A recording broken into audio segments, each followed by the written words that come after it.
نحمده ونصلي على رسوله الكريم اعوذ بالله من الشيطان الرجيم بسم الله الرحمن الرحيم رب اشرح لي صدري ويسر لي امري واحلل عقدة من لساني يفقهوا قولي۔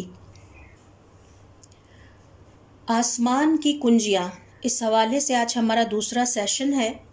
اور آج کے اس سیشن میں ہم دعا کی قبولیت کے آداب اور دعا کی قبولیت کے اوقات کے حوالے سے سیکھیں گے کہ ہمارا دین ان دو معاملات میں ہماری کس طرح سے رہنمائی کرتا ہے۔ تو سب سے پہلے دعا کی قبولیت کے آداب سے شروع کرتے ہیں، اور اس میں انتہائی اہم اور ضروری آداب میں آپ سے شیئر کروں گی۔ تو سب سے پہلا ادب دعا مانگتے ہوئے یہ ہے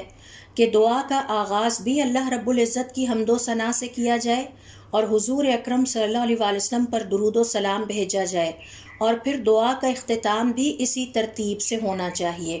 یعنی شروع میں اللہ رب العزت کی حمد و ثنا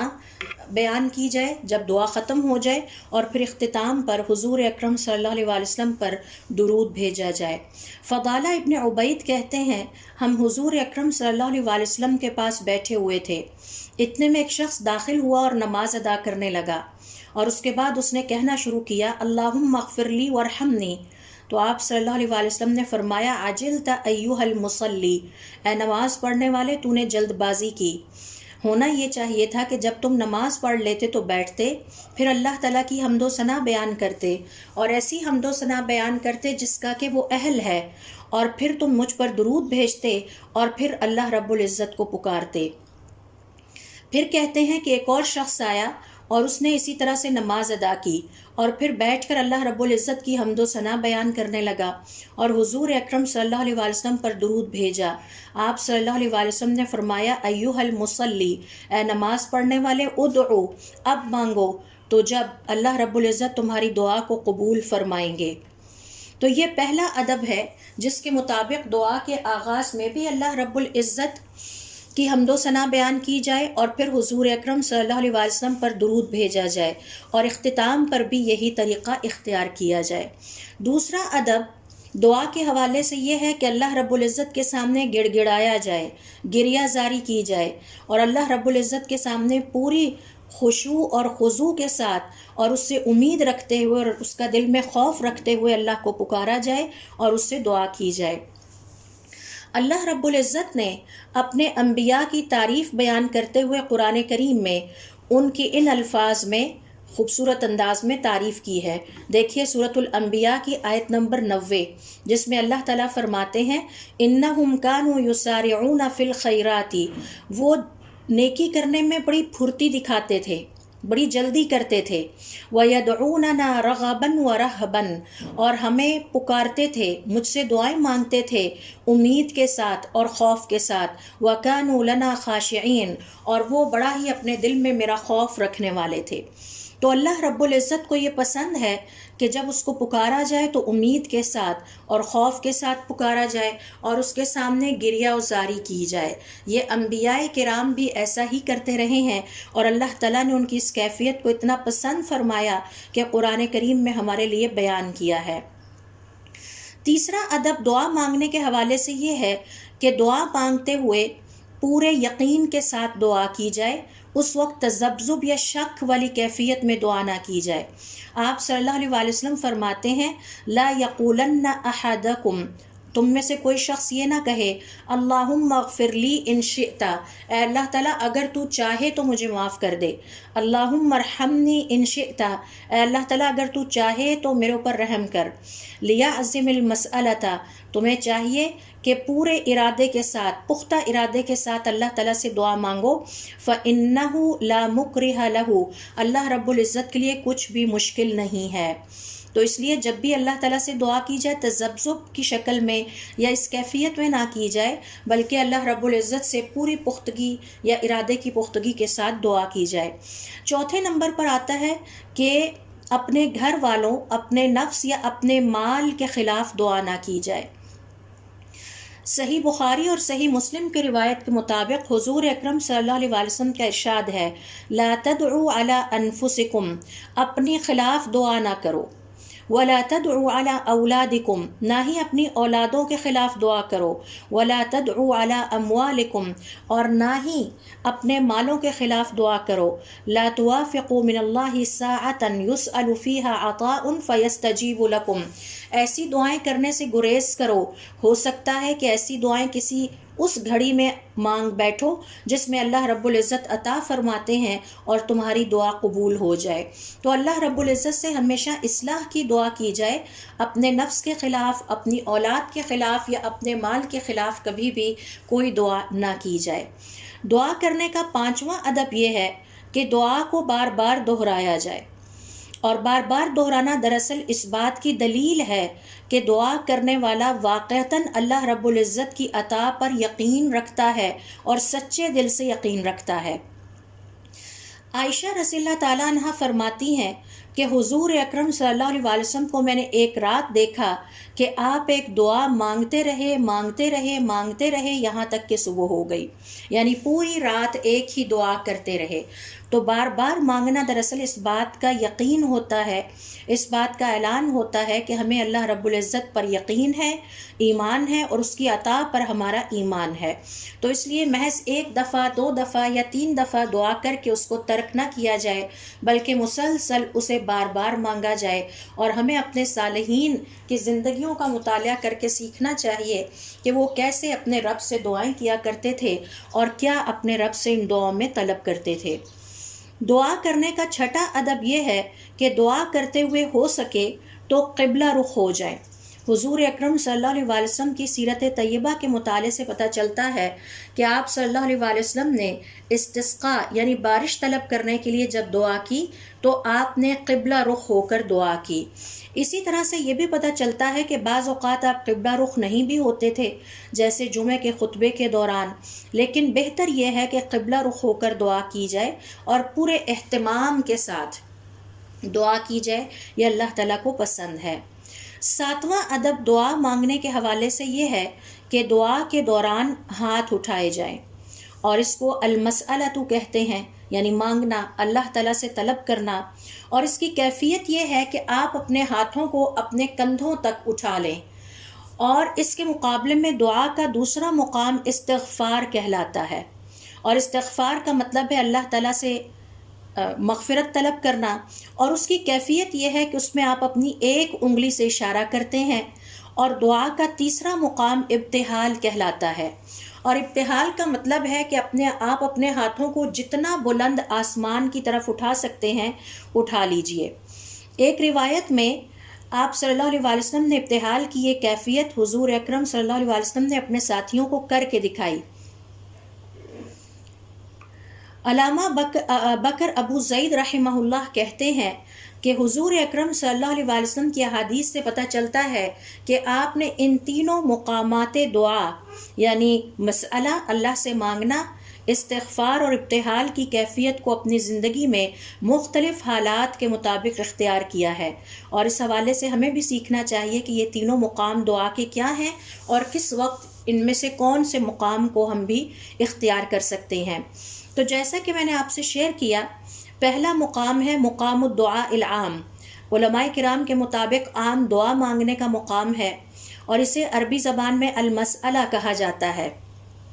اور اس کی کیفیت یہ ہے کہ آپ اپنے ہاتھوں کو اپنے کندھوں تک اٹھاتے ہیں اور اپنے دونوں ہاتھوں کو ملائے ہوئے ہوتے ہیں، اور آپ کے دونوں ہاتھوں کی جو پشت ہے یعنی ہتھیلیاں ہیں وہ آسمان کی طرف ان کا رخ ہوتا ہے، اور جو ان کی پشت ہے وہ زمین کی طرف ہوتی ہے۔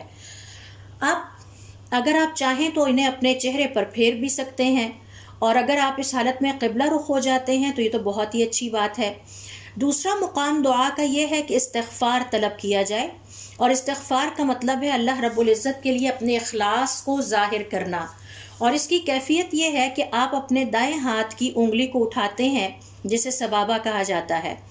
اور یہ کیفیت خاص طور پر ذکر کرتے ہوئے، دعا کرتے ہوئے جب منبر پر ہوتے ہیں یا پھر نماز میں تشہد کی حالت میں اختیار کی جاتی ہے،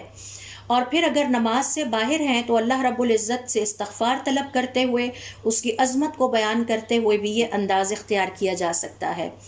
تیسرا مقام ابتہال کہلاتا ہے، اور یہ اللہ رب العزت کے سامنے گریہ و زاری اور گڑ گڑانے اور دعا میں بہت زیادہ مبالغہ آرائی پر مشتمل کیفیت ہے، اور اسے دعائے رہب بھی کہا جاتا ہے۔ اور اس کی کیفیت یہ ہے کہ آپ اپنے دونوں ہاتھوں کو جتنا آسمان تک اٹھا سکتے ہوں اٹھا لیں، یہاں تک کہ بغلوں کا اندرونی حصہ نظر آنا لگے۔ اسی طرح سے اس کی کیفیت بیان کرتے ہوئے اہل علم کا یہ کہنا ہے کہ یہ خاص صفت اور کیفیت ہے، اور یہ دعا کے پہلے دو مقام سے مختلف ہے۔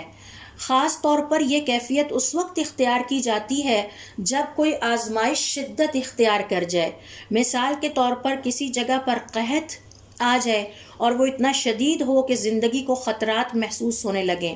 یا کوئی ایسی آزمائش آ جائے کہ جس سے نکلنا ممکن نظر نہ آ رہا ہو، یا یہ کہ دشمن حملہ آور ہو جائے، تو یہ وہ مقامات ہیں خوف زدہ ہونے کے کہ جس وقت اللہ رب العزت کے سامنے اس کیفیت کے ساتھ انتہائی گریہ و زاری اور عاجزی اختیار کرتے ہوئے دعا کی جا سکتی ہے، اور اس کو ابتحال کہا جاتا ہے۔ یہ دعا کا تیسرا مقام ہے۔ اب ہم آتے ہیں 8ویں ادب کی طرف۔ دعا کا 8واں ادب یہ ہے کہ ہر طرح کے حالات میں اللہ رب العزت کو پکارتے رہیں، ہر طرح کے حالات میں اللہ رب العزت سے دعا کرتے رہیں۔ ہم سب سے بڑی غلطی یہ کرتے ہیں کہ جن دنوں میں ہم خوش ہوتے ہیں اور ہم سمجھتے ہیں کہ ہماری خوشحالی اور سکون کے دن ہیں، تو ہم اللہ رب العزت کے سامنے دستے دعا دراز نہیں کرتے، ہم اللہ تعالیٰ سے دعا نہیں مانگتے، اور اس کے نتیجے میں دعا کے ایک اہم ترین ادب کو نظر انداز کر دیتے ہیں، جبکہ ہمارا دین ہمیں یہ سکھاتا ہے اور اللہ رب العزت کو یہ پسند ہے کہ ہر طرح کے حالات میں اللہ رب العزت سے دعا کی جائے، چاہے وہ خوشحالی کے دن ہو اور چاہے وہ تنگ دستی کے دن ہو۔ تو جو بھی مسلمان خوشحالی کے دنوں میں اپنے رب سے دعا نہیں کرتا اور پھر تنگی کے دنوں میں اپنے رب کو پکارتا ہے، تو یہ اس کا طرز عمل اس کی دعا کی قبولیت میں رکاوٹ بنتا ہے۔ اس حوالے سے حضور اکرم صلی اللہ علیہ وسلم فرماتے ہیں، جسے یہ خوشی حاصل کرنی ہے کہ وہ اپنی زندگی میں دیکھے کہ اللہ تعالیٰ نے اس کی مصیبتوں میں دعائیں قبول کی ہیں، اسے چاہیے کہ خوشحالی کے دنوں میں بھی کثرت سے اللہ رب العزت سے دعا کرے۔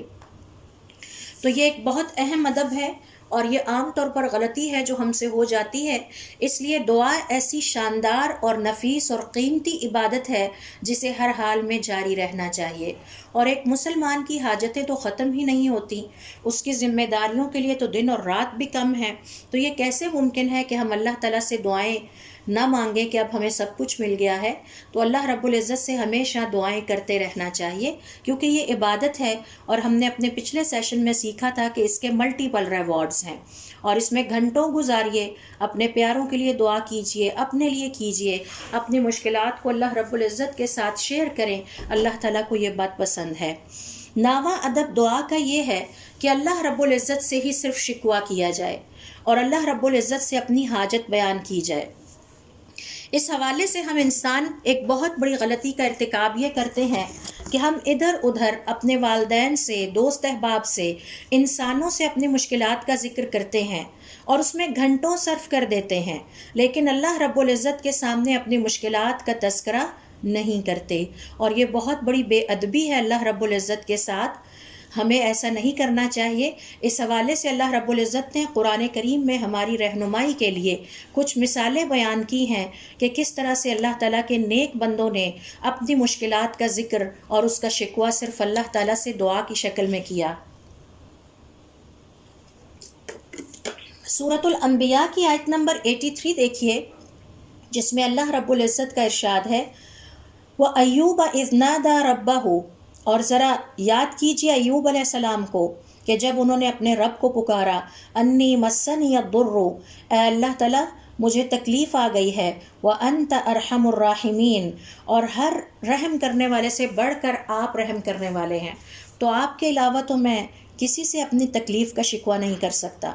پھر اللہ رب العزت نے حضرت زکریا علیہ السلام کی دعا کی یہ خوبی ہمارے ساتھ شیئر کی ہے کہ اپنی پریشانی کو انہوں نے اللہ تعالیٰ کے ساتھ شیئر کیا۔ سورۃ الانبیاء کی آیت نمبر 89 میں دیکھیے، جس میں اللہ رب العزت کا ارشاد ہے، رب لا تذرنی فردا وانت خیر الوارثین، اے اللہ تعالیٰ مجھے تنہا نہ چھوڑیے گا، یعنی مجھے اولاد عطا کیجیے گا اور آپ بہترین وارث ہیں۔ یعقوب علیہ السلام کی دعا کی کیفیت اور اللہ رب العزت سے شکوہ کرنے کی کیفیت کو بیان کرتے ہوئے سورہ یوسف کی آیت نمبر 86 میں اللہ تعالیٰ نے ان کی مثال ہمارے لیے بیان کی ہے کہ انہوں نے کہا انما اشکو بثی و حزنی الی اللہ، اے اللہ تعالیٰ میں اپنا شکوہ اور اپنا غم صرف اور صرف آپ ہی سے بیان کرتا ہوں۔ اسی طرح سے دعا کا 10واں ادب یہ ہے کہ کم از کم ایک دعا کو 3 دفعہ دہرایا جائے۔ ابن مسعود رضی اللہ تعالیٰ عنہ اپنی ایک طویل حدیث میں بیان کرتے ہیں کہ حضور اکرم صلی اللہ علیہ وسلم نے جب اپنی دعا یا نماز مکمل کر لی تو اس کے بعد آپ صلی اللہ علیہ وسلم نے اپنی آواز بلند کی اور اپنے دشمنوں کے خلاف یہ دعا کرنی شروع کی، اور آپ 3 دفعہ اسے دہراتے جاتے تھے۔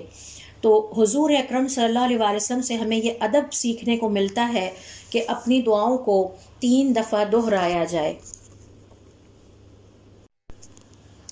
تو یہ تھے دعا کی قبولیت کے وہ چند بنیادی آداب جو ہمیں دعائیں کرتے ہوئے اپنے ذہن میں رکھنے چاہیے، اور اگر ہم ان کو ذہن میں رکھیں گے تو اللہ رب العزت سے امید کی جاتی ہے کہ وہ ہماری دعاؤں کو ضرور قبول فرمائے گا۔ اب ہم آتے ہیں اپنے دوسرے ٹاپک کی طرف، اور وہ ہے ذکر ان تمام اوقات کا کہ جن میں خاص طور پر دعاؤں کی قبولیت کی گھڑیاں یا لمحات پائے جاتے ہیں۔ ہمیں ان کے بارے میں بھی پتہ ہونا چاہیے تاکہ ہم ان قیمتی لمحات سے فائدہ اٹھا سکیں اور اپنے لیے اور اپنے پیاروں کے لیے اور امت مسلمہ کے لیے خوب دعائیں کر سکیں۔ اس حوالے سے سب سے پہلا وقت جو دعا کی قبولیت کا ہوتا ہے اور جس کے بارے میں ہمیں شریعت کے مطالعے سے پتہ چلتا ہے وہ لیلۃ القدر ہے۔ لیلۃ القدر کی رات میں آپ جو دعائیں کر سکتے ہوں کیجئے، اور دعا کرنا عبادت ہے،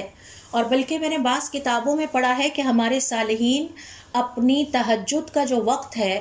اس کے کئی حصوں میں تقسیم کرتے تھے۔ کچھ حصہ قیام اللیل میں گزارتے، کچھ حصہ ذکر میں گزارتے، کچھ حصہ دعاؤں میں گزارتے، اور پھر اس کا اختتام استغفار پر کرتے۔ تو ہمیں ان سے یہ سیکھنا چاہیے۔ تو لیلۃ القدر ایک ایسی رات ہے کہ جس میں آپ خوب دعائیں کر سکتے ہیں، یہ بہت برکت والی رات ہے، اور اس حوالے سے حضور اکرم صلی اللہ علیہ وسلم سے اماں عائشہ رضی اللہ تعالیٰ عنہ نے دریافت کیا کہ جب میں لیلۃ القدر کو پا لوں تو میں کیا کہوں؟ تو آپ صلی اللہ علیہ وسلم نے فرمایا تم دعا کرو اللہم انک عفو کریم تحب العفو فاعف عنی۔ تو یہ سب سے بہترین دعا ہے کہ کوئی انسان اسے اپنے لیے مانگ سکتا ہے، کیونکہ اس میں دنیا اور آخرت کی سب بھلائیاں جمع ہو جاتی ہیں۔ تو آپ صلی اللہ علیہ وسلم نے یہ بہترین دعا اماں عائشہ رضی اللہ تعالیٰ عنہ کو تاکید کی کہ تم یہ مانگنا۔ دوسرے نمبر پر جو چیز دعا کی قبولیت میں مددگار ثابت ہوتی ہے اور اس عمل کو تیز کرتی ہے اور یقینی بناتی ہے وہ ہے والدین کے ساتھ حسن سلوک۔ اور اس کی دلیل علماء کرام یہ کہتے ہیں کہ حضرت عمر ابن الخطاب رضی اللہ تعالیٰ عنہ نے فرمایا کہ میں نے حضور اکرم صلی اللہ علیہ وسلم کو فرماتے سنا یأتی علیکم اویس ابن عامر، تمہارے پاس ایک شخص آئے گا اویس ابن عامر، اور یہ اہل یمن میں سے ہوگا۔ اور پھر اس کی نشانی بتاتے ہوئے فرمایا کہ اس کے جسم پر پھل بحری کا ایک داغ ہے، اس کے جسم سے یہ بیماری ٹھیک ہو گئی، صرف 1 درہم کے برابر رہ گئی۔ اور اس کا ذکر کرنے کی وجہ یہ ہے کہ اس کی ایک والدہ ہے اور وہ اپنی والدہ کے ساتھ بہت ہی اچھا سلوک کرنے والا انسان ہے، اس قدر اچھا کہ اگر وہ کوئی قسم کھا بیٹھے تو اللہ رب العزت اس کی قسم ضرور پوری کریں گے۔ تو اگر تمہاری اس سے ملاقات ہو جائے تو اس سے ایک درخواست کرنا کہ وہ تمہارے لیے اللہ تعالیٰ سے مغفرت طلب کرے تاکہ تمہیں مغفرت مل جائے۔ اویس ابن عامر کا قصہ یہ ہے کہ یہ حضور اکرم صلی اللہ علیہ وسلم کے زمانے میں موجود تھے، یمن میں تھے، اور ان کے دل میں بڑی تڑپ اور خواہش تھی کہ یہ کسی طرح حضور اکرم صلی اللہ علیہ وسلم سے ملاقات کریں تاکہ صحابی کا لقب پا سکیں۔ لیکن اس خواہش کے پورا ہونے میں ایک رکاوٹ تھی کہ وہ اپنی بوڑھی والدہ کو کہاں چھوڑیں گے، اور اپنی بوڑھی والدہ کے ساتھ وہ اتنا اچھا سلوک کرتے کہ والدہ کی عمر بہت زیادہ ہو گئی تھی، وہ انہیں اپنی پیٹھ پر اٹھا کر ان کی ضروریات پوری کرتے، انہیں کھلاتے پلاتے، ان کو جو بھی ضرورت ہوتی وہ اپنی والدہ کے ساتھ ساتھ رہتے، اور ان کے پاس کوئی اور شخص نہیں تھا کہ جس کے بارے میں انہیں تسلی ہو کہ وہ اس کے حوالے اپنی والدہ کو کر کے جائیں گے۔ تو اس طرح انہوں نے اپنی زندگی میں ایک بہت بڑے اعزاز سے اپنے آپ کو اپنی والدہ کی خاطر محروم کیا، اور ان کی اپنی والدہ کی خدمت اور والدہ کے ساتھ نیک سلوک اتنا اللہ تعالیٰ کو پسند آیا کہ آسمانوں میں اور فرشتوں کے درمیان اس کی شہرت تھی۔ اور پھر اللہ تعالیٰ نے حضور اکرم صلی اللہ علیہ وسلم کو ان کے بارے میں بتایا، اور پھر حضور اکرم صلی اللہ علیہ وسلم نے اپنے صحابہ کرام کو بتایا اور صحابہ کرام کو سمجھایا کہ وہ شخص اللہ رب العزت کا اتنا مقرب ہے والدین کے ساتھ اچھا سلوک کرنے کی وجہ سے اور اپنی والدہ کے ساتھ اچھا سلوک کرنے کی وجہ سے کہ اگر کبھی زندگی میں تمہاری اس سے ملاقات ہو جائے تو اسے کہنا کہ تمہارے لیے دعا کرے کہ تمہیں اللہ رب العزت مغفرت عطا کرے، اور اگر اس نے تمہارے لیے دعا کر دی تو تم نجات پا جاؤ گے۔ تو آپ یہ دیکھیے کہ کس قدر ایک عظیم اعزاز ایک شخص کو حاصل ہوتا ہے صرف اس وجہ سے کہ وہ اپنی بوڑھی والدہ کی خدمت کے لیے اس نے اپنے آپ کو وقف کر رکھا ہے۔ تو یہ چیز بھی دعا کی، اور وہ دعا کی قبولیت کے درجے کو، ان کی دعائیں کیوں قبول ہوتی تھیں؟ صرف اس ایک نیکی کی وجہ سے کہ وہ اپنی والدہ کا بہت زیادہ خیال رکھتے تھے۔ تو اگر ہم چاہتے ہیں کہ ہماری دعائیں قبول ہوں تو ہمیں اپنے والدین کے ساتھ اویس ابن عامر کی پیروی کرتے ہوئے، اپنے صالحین کی پیروی کرتے ہوئے اپنے والدین کے ساتھ بہترین یا اچھا سلوک کرنا چاہیے۔ تیسرے نمبر پر جو وقت دعا کی قبولیت کا ہے وہ ہے ہر فرض نماز کو ختم کرنے کے بعد۔ امامہ الباہلی رضی اللہ تعالیٰ عنہ کہتے ہیں کہ حضور اکرم صلی اللہ علیہ وسلم سے سوال کیا گیا، اے اللہ کے رسول، کون سی دعائیں بہت سنی جاتی ہیں؟ آپ نے فرمایا جو رات کے تیسرے پہر میں کی جائے اور ہر فرض نماز کے بعد۔ تو ہر فرض نماز کے بعد فوری طور پر اپنا جائے نماز نہ چھوڑیے۔ اس کی دونوں شکلیں علماء کرام کہتے ہیں کہ اہمیت کی حامل ہیں۔ ایک تو یہ کہ آپ تشہد پڑھنے کے بعد فرض نماز میں حضور اکرم صلی اللہ علیہ وسلم پر درود بھیج کے سلام پھیرنے سے پہلے تمام مسنون دعائیں کر سکتے ہیں، اس کے بعد سلام پھیریے۔ اور دوسری شکل یہ ہے کہ سلام پھیرنے کے بعد کچھ دعائیں جو آپ اللہ رب العزت سے مزید مانگنا چاہیں، ہاتھ اٹھا کے دعا کے آداب کو سامنے رکھتے ہوئے بیٹھ کر وہاں مانگتے رہیں۔ اور پھر ہماری شریعت ہمیں یہ بھی سکھاتی ہے کہ نماز کی ادائیگی کے بعد اپنا جائے نماز یا نماز کی جگہ کو جلدی نہ چھوڑیں، بلکہ کچھ دیر وہاں بیٹھے رہیں اور اللہ رب العزت سے مغفرت طلب کرتے رہیں،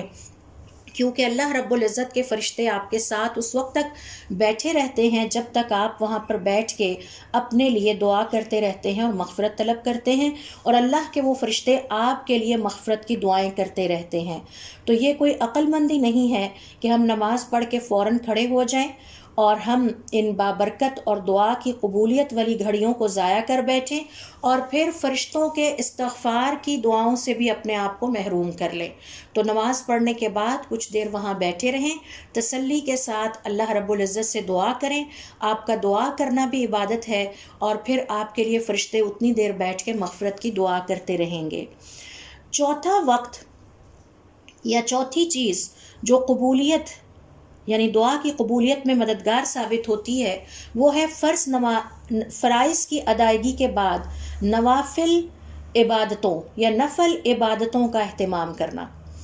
حضرت ابو ہریرہ رضی اللہ تعالیٰ عنہ کہتے ہیں کہ حضور اکرم صلی اللہ علیہ وسلم نے فرمایا کہ یعنی آپ صلی اللہ علیہ وسلم اس حدیث قدسی کا تذکرہ کرتے ہیں کہ اللہ رب العزت کا ارشاد ہے، جس کسی نے میرے کسی ولی سے دشمنی مول لی تو میں اس کے ساتھ اعلان جنگ کرتا ہوں، اور میرا بندہ اگر میرا تقرب حاصل کرنا چاہتا ہے تو اس کا بہترین طریقہ یہ ہے کہ اپنے فرائض کی ادائیگی کو بہت اچھے طریقے سے کرے۔ اور پھر میرا بندہ میرا تقرب حاصل کرنے کے لیے فرائض کی ادائیگی کے بعد جب نوافل کی ادائیگی کی سٹیج پر آتا ہے تو میں اس سے محبت کرنے لگتا ہوں۔ پھر جب میں اس سے محبت کرتا ہوں تو میں اس کے کان بن جاتا ہوں جن سے وہ سنتا ہے، اس کی نگاہیں بن جاتا ہوں جن سے وہ دیکھتا ہے، اس کے ہاتھ بن جاتا ہوں جس سے وہ حرکت کرتا ہے، اس کے پاؤں بن جاتا ہوں جن سے وہ چلتا ہے، اور اگر یہ نیک بندہ مجھ سے کچھ مانگ بیٹھے میں اسے دے کر رہوں گا۔ نوٹ کیجیے، اگر یہ نیک بندہ مجھ سے مانگ لے تو میں اسے دے کر رہوں گا۔ کون ہے یہ نیک بندہ؟ جو فرض عبادتوں کے علاوہ نوافل عبادتوں کا بھی اہتمام کرتا ہے، اور اگر وہ مجھ سے مدد مانگ لے میں ضرور اس کی مدد کروں گا، اور کبھی بھی اس کی کسی دعا کو قبول کرنے میں تردد نہیں کروں گا۔ تو یہ بھی دعا کی قبولیت کا ایک اہم ذریعہ ہے کہ محض زندگی میں فرائض پر اکتفا نہ کیا جائے، اور فرائض کو بھی اللہ رب العزت کا تقرب حاصل کرنے کے لیے، اللہ کے قریب ہونے کے لیے بہت اچھے طریقے سے ادا کیا جائے۔ افسوس کی بات یہ ہے کہ آج کا مسلمان فرائض کی ادائیگی میں بھی کوتاہی کرتا ہے، اور فرائض کو ادا کرتے ہوئے لاپرواہی سے ادا کرتا ہے، اور اس طرح اپنے آپ کو اللہ رب العزت کی طرف سے برکتوں سے محروم کر لیتا ہے۔ پھر اس کے بعد اگلا کرنے کا کام یہ ہے کہ زندگی میں نوافل کی ادائیگی کے لیے وقت نکالا جائے، نفل عبادتوں کا اہتمام کیا جائے۔ مثال کے طور پر فرض نمازیں پہلے نمبر پر ہیں، پھر اس کے بعد فرائض میں ہمارے اوپر جو فرائض اللہ رب العزت کی طرف سے عائد ہوتے ہیں، انسانی حقوق کے حوالے سے ہمارے گھر والوں کے حقوق ہیں، پھر اسی طرح سے نفل عبادتیں شروع ہوتی ہیں، اور نفل عبادتوں میں سر فہرست نماز تہجد ہے۔ تو جس کے فرائض سیدھے ہو جائیں پھر وہ اگلے سٹیپ پہ آ جائے اور تہجد کی نماز سے شروع کرے۔ تہجد کی نماز کے بعد صلاۃ الضحیٰ آ جاتی ہے، یعنی اشراق کی نماز کا اہتمام کرے، اللہ رب العزت کے ذکر کے لیے وقت مختص کرے، تلاوت کے لیے کرے۔ تو جتنی نفل عبادتوں کی طرف بڑھتا چلا جائے گا اتنا اللہ رب العزت اس کی دعاؤں کو قبول کرتے چلے جائیں گے۔ پانچواں وقت جو دعا کی قبولیت کا ہے وہ ہے جب آخری تشہد میں آپ بیٹھتے ہیں اور حضور اکرم صلی اللہ علیہ وسلم پر درود بھیجتے ہیں، تو سلام سے پہلے جتنی دعائیں آپ کر سکتے ہوں کر لیجئے۔ حضور اکرم صلی اللہ علیہ وسلم اپنی ایک حدیث میں فرماتے ہیں، جسے عبداللہ ابن مسعود رضی اللہ تعالیٰ عنہ نے روایت کیا ہے، کہ آپ صلی اللہ علیہ وسلم نے ہمیں سکھایا کہ نماز میں تشہد کے بعد اور درود بھیجنے کے بعد پھر تم جو دعا اللہ سے مانگنا چاہو اللہ تعالیٰ سے مانگو۔ تو یہ وہ وقت ہے قبولیت کی دعا کا کہ جس کو مس نہ کیا جائے۔ چھٹا وقت ہے اذان اور اقامت کے درمیان۔ انس ابن مالک رضی اللہ تعالیٰ عنہ کہتے ہیں کہ حضور اکرم صلی اللہ علیہ وسلم نے فرمایا، اذان اور اقامت کے درمیان کی گئی دعا رد نہیں ہوتی۔ ساتواں وقت ہے دعا کی قبولیت کا رات کے تیسرے پہر، جو تہجد کا وقت ہوتا ہے۔ ابو ہریرہ رضی اللہ تعالیٰ عنہ کہتے ہیں کہ حضور اکرم صلی اللہ علیہ وسلم نے فرمایا، ہمارا رب ہر رات